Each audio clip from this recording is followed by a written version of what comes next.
ila yo ko inga ferwa ya la lokas ya ka nga le recipe nga e kamo ya sis ai na ale di la nga sa e fare insinga e manga o ai manga o fia pa recipe ya o le sa ko inga uma mer fongo ko inga so le recipe so le siwa wan so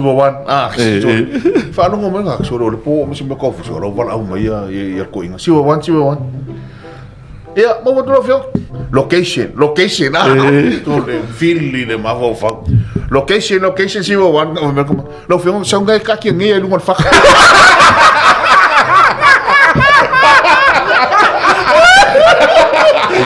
exactly me ngo mai palangi or fedro Australia pa de training have a recommendation pe ko ingo asi e po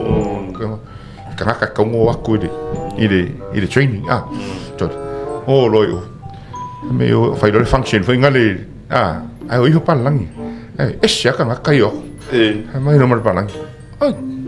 I'm surprised to see you here me kala ko ingana ngo exactly exactly